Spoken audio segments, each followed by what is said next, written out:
नमस्कार। आप सबका पोर्ट भरे क्लासेस में स्वागत है।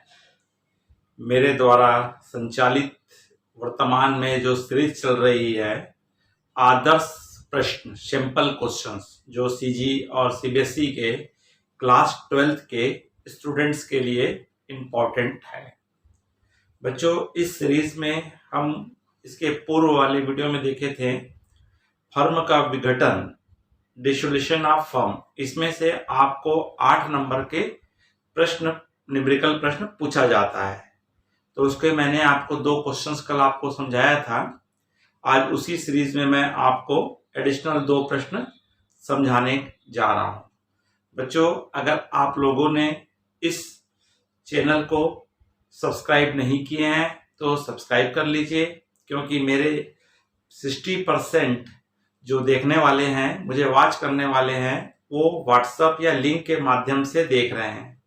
कृपया आप लोग सब यूट्यूब में अशोक पोटभरे सर्च कर जो सब्सक्राइबर लिखा हुआ है रेड कलर से, उसको पुश कर दीजिए। तो आप मेरे सदस्य बन जाएंगे और आपको कंटिन्यूस मेरे जो भी वीडियोस आएंगे उनका आपको इंफॉर्मेशन मिलता रहेगा। तो बच्चों, आज हम देखते हैं कि विघटन में कौन से और 2 प्रश्न हम सॉल्व कर रहे हैं। तो पहला हमारा प्रश्न है, अ ब स एक फर्म में साझेदार है जो लाभ हानि का विभाजन 2:2:1 के अनुपात में करते हैं। 31/12/2018 को उनका बैलेंस शीट चिट्ठा इस प्रकार है।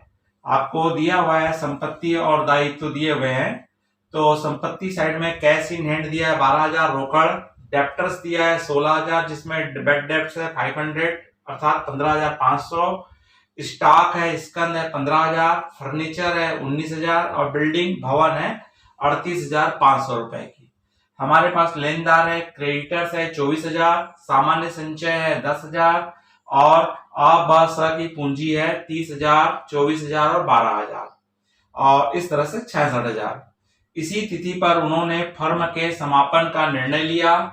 संपत्तियों से इस प्रकार वसूली हुई। देनदारों से 14,700 रुपए, स्कंद स्टॉक से 14,000 रुपए, फर्नीचर से 18,000 रुपए, भवन से 41,500 रुपए और लेनदारों का पूर्ण भुगतान 23,000 रुपए दिए गए। वसूली के वे 1,000 रुपए चुकाए गए। वैसे इसमें वसूली खाता बनाने बोला है, वैसे हम दोनों बना सकते हैं। तो सर्वप्रथम मैंने आपको कल बताया था पहले वीडियो में कि आपको रोकड़ और रोकड़ बैंक में छोड़ करके सभी संपत्तियों को उतार लेते हैं। तो अगर आप देनदार डेप्टर्स उतारते हैं, तो अगर आप चाहें 16,000 उतारेंगे तो आपको अपोजिट में संचय का 500 लिखना पड़ेगा।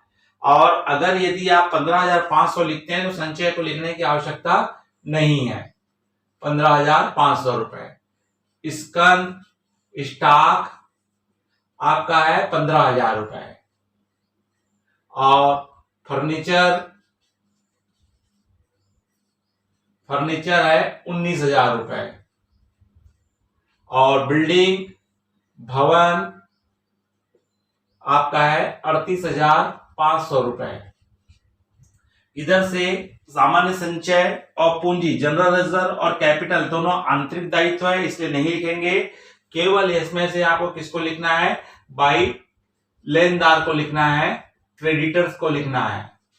और क्रेडिटर्स है आपका 24,000 रुपए।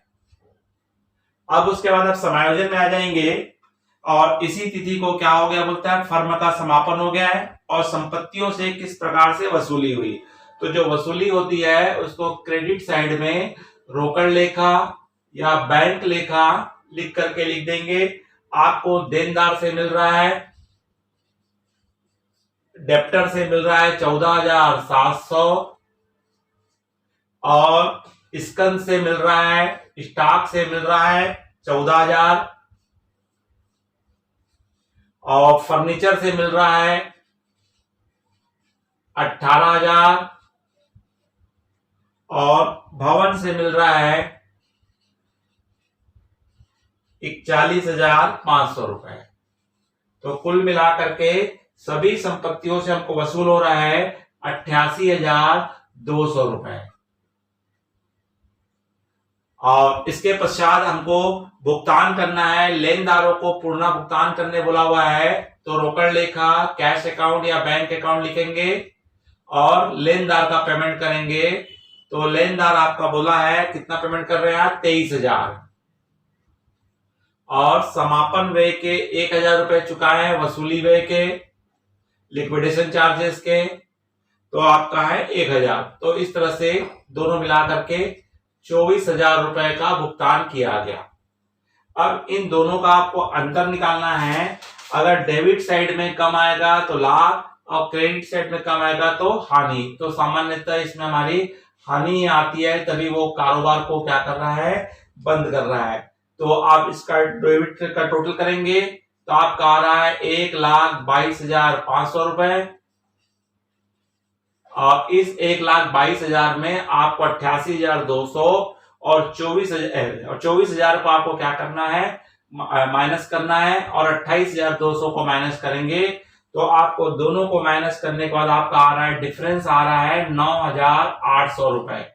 ये जो हानि आई है, तो ये हानि को तीनों पार्टनर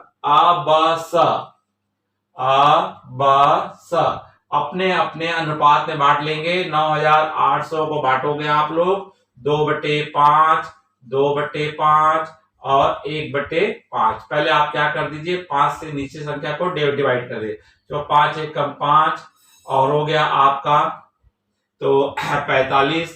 तो आपका होता है 9 पंचे 45 होता है 3, और 6 बार आएगा 30 बार हो जाएगा तो 1950, और 1950 को आप 2 बार आप क्या करेंगे, 1960, सॉरी 1960 2 से गुणा कर दीजिए इसको, तो आपका आएगा 3,920, और इसका आएगा 3,920, और इसका आएगा 1,960 रुपए। तो इस तरह से आएगा 3,920 रुपए, 3,920 रुपए, और इसका आएगा 1,960 रुपए। तो इस तरह से आप क्या कर देंगे, इसको बांट देंगे। तो इस तरह से आपको वैसे इस क्वेश्चन में खाली आपको क्या बोला है, वसूली खाता बनाने बोला है। अगर आप पूंजी खाता बनाते हैं तो आपको क्या क्या आ जाएगा, तो यहाँ पे कौन कौन है,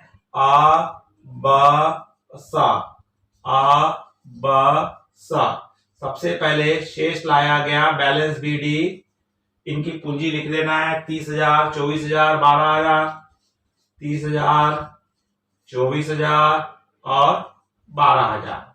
दूसरा आपको यहाँ पे सामान्य संचय को बांटना रहता है।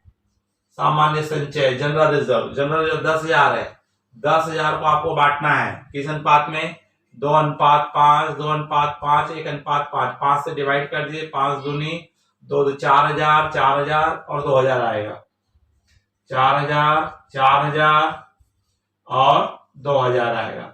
हानि हुई है तो हानि कहाँ जाता है, डेबिट में आ जाती है, तो हानि आ जाएगा आपका 3,920, 3,920 और 1,960 रुपए।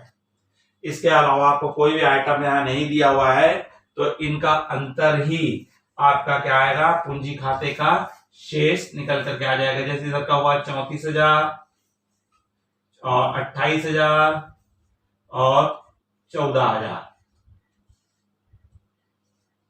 34,000, 28,000 और 14,000। अब यहाँ पे आप घटा दीजिएगा, 34,000 में से 3,920 घटाएंगे तो 10 शून्य बचा, 10 में से 2 गया, 8 बचा, 9 में से 9 गया, शून्य बचा, 3 में से 3 गया, शून्य बचा, और यहाँ पे हो गया आपका 30,080 आ रहा है इसका। और इसी प्रकार यहाँ पे आपको किसमें घटाना है, 28,000 में घटाना है, तो 28 में घटाओगे 0, आपका 10 में से 2 गया, 8 बचा, 9 में से 9 गया, शून्य बचा, यहाँ 7 में से 3 गया, 4 बचा, 24,080।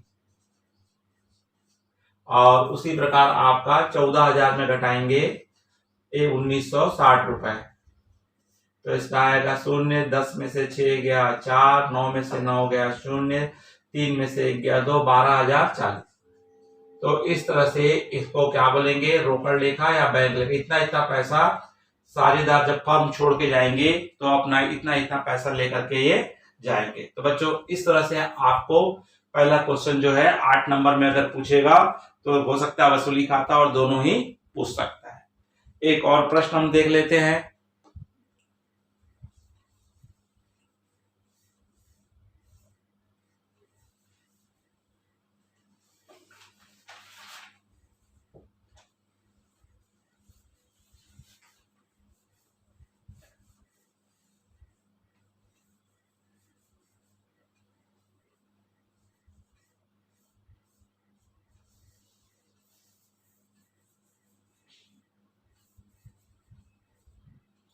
तो अगला भी प्रश्न आपका है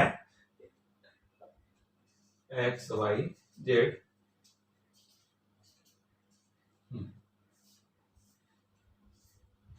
तो अगला प्रश्न आपको पूछ रहा है, बोल रहा है आपका नेक्स्ट क्वेश्चन है एक्स वाई जेड 3:2:1 के अनुपात में साझेदार हैं।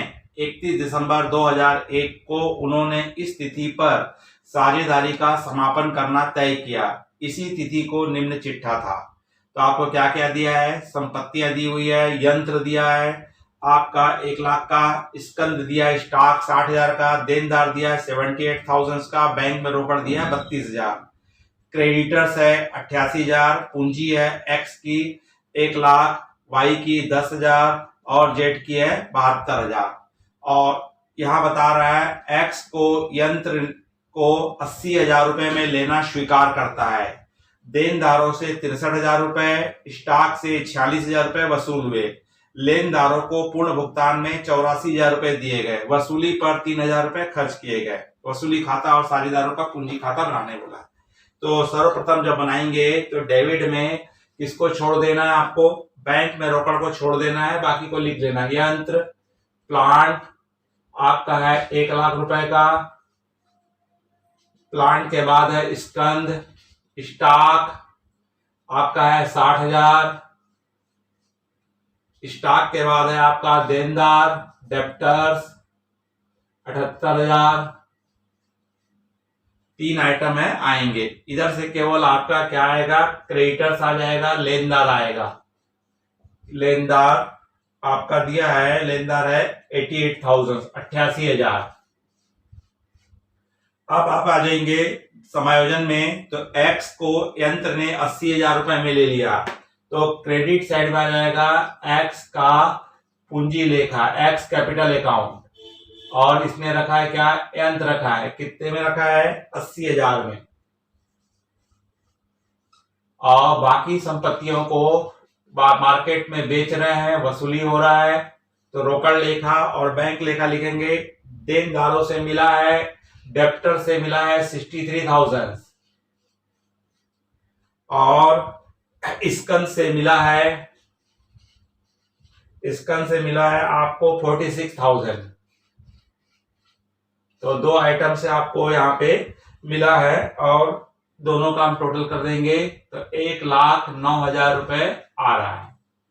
अब आप भुगतान करेंगे, तो भुगतान करेंगे तो बोला है आपको यहाँ पे लेनदारों का भुगतान किया गया, रोकड़ लेखा या बैंक लेखा या कैश अकाउंट, और यहाँ क्रेडिटर्स का पेमेंट करोगे, और क्रेडिटर्स का पेमेंट करने बोला है 84,000 84,000, और वसूली व्यय रियलाइजेशन एक्सपेंसेस लिक्विडेशन चार्जेस यहाँ दिया है 3,000 रुपए।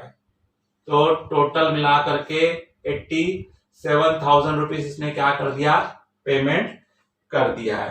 तो इस तरह से हमारे दोनों साइड के लगभग हम सभी आइटम लिख चुके हैं। तो सभी आइटम लिखने के बाद हमको अंतर निकालना है। तो डेबिट साइड का हम टोटल कर रहे हैं। तो डेबिट साइड का टोटल हमारा आ रहा है 3,25,000, और क्रेडिट साइड का कम है, तो उसमें से 88,000, 80,000 और 1,09,000 को हम माइनस कर देंगे, तो इसका अंतर आ रहा है 48,000 रुपए की कमी आ रही है। जो कमी आ रही है उस कमी को यहाँ पे हम क्या कहेंगे, हानि, वसूली से हानि। और इसको एक्स वाई जेड अपने 3:2:1 में बांटेंगे। 3/6, 2/6, 1/6, 48,000 रुपए को। तो पहले आप 6 से डिवाइड कर दीजिए, तो 6 सत्ते कितना होता है? 8, 8 छक्के कितना होता है? 48 होता है। तो 8 तिया 24,000 इसका आएगा, 8 दूनी 16,000 इसका आएगा, और 8 एकम 8, 8,000 इसका आएगा। तो इस तरह से ये कितना बटेगा? 24,000, 16,000 और 8,000 के हिसाब से इनका क्या होगा? बढ़ जाएगा। अब इसके बटने के बाद आपको बोला है यहाँ पे पूंजी खाता ही बनाने बोला है। तो पूंजी खाता बनाएंगे तो सबसे पहले क्रेडिट में पूंजी साझेदारों का पूंजी खाता, पार्टनर्स कैपिटल अकाउंट। सबसे पहले शेष लाया गया, बैलेंस बीटी लिखते हैं। तो इनका है 1,10,000 और इसका है 72,000। उसके पश्चात यहाँ कोई संचय, सामान्य संचय आदि नहीं है। यहाँ पे एक्स ने लिया था तो अपोजिट में लिखा जाता है, डेबिट में आ जाएगा। वसूली लेखा, और इसने क्या रखा था? यंत्र रखा था। किसने रखा था? एक्स ने रखा था, तो एक्स के कॉलम में आएगा। और हानि हुई है, हानि डेबिट में बटेगी 24,000, 16,000 और 8,000। अब उसके पश्चात यहाँ पे कोई भी आइटम्स नहीं है, तो दोनों का हमको क्या निकालना रहेगा? अंतर निकालेंगे। तो अंतर में हम देख रहे हैं कि यहां पर इसका 1,04,000 आ गया। डेबिट का टोटल कितना आ गया? इसका 1,04,000, जबकि क्रेडिट में 1,00,000 है। इसका मतलब ये 4,000 रुपए घर से ला के देगा ये। और इसका भी कितना है? 16,000 डेबिट का टोटल है, और क्रेडिट में 10 है। ये घर से 6,000 रुपए ला के देगा। हाँ, इसका क्या हो रहा है? ज्यादा है पैसा, 72,000 है। 72,000 में से 8,000 घटाएंगे तो आपका आएगा 64,000, और तो ये 64,000 रुपए लेके जाएगा। तो इसका मतलब यह है कि जेड को 64,000 रुपए वापस मिलेंगे, और एक्स और वाई अपने अपने घर से एक्स्ट्रा पैसा ला करके देंगे। तो इस तरह से साझेदारों का यहाँ पे क्या बनेगा? वसूली खाता और साझेदारों का पूंजी खाता बनेगा। तो इन क्वेश्चंस के आपके 8 नंबर में आने के पूरे चांसेस है। हो सकता है क्वेश्चंस में थोड़ा बहुत अमाउंट का चेंजेस हो, लेकिन पैटर्न क्या रहेगा? सेम रहेगा। अगर आपसे 4 क्वेश्चंस मैंने जो बताया हो, अगर ये बन जाते हैं, इसका मतलब आप एग्जाम हॉल में भी आप इसको बना करके 8 में 8 नंबर ले सकते हैं। अगले वीडियो में मैं आप लोगों को साझेदार का रिटायरमेंट, अवकाश ग्रहण, रिटायरमेंट से संबंधित आप लोगों को मैं वीडियो के माध्यम से सिंपल क्वेश्चंस करवाऊंगा। अगर ये वीडियो आप लोगों को अच्छा लगा होगा तो लाइक कीजिए, अपने अधिक से अधिक मित्रों को शेयर कीजिए। अगर आप इस चैनल में नए हैं तो तुरंत सब्सक्राइब करके मेरे परिवार के सदस्य बन जाइए, और आपको आने वाले वीडियो की पूरी सूचनाएं आपको मिलते रहेगी। आपने अंत तक वीडियो देखा, इसके लिए धन्यवाद। अगले वीडियो में फिर आपसे मुलाकात होगी। नमस्कार।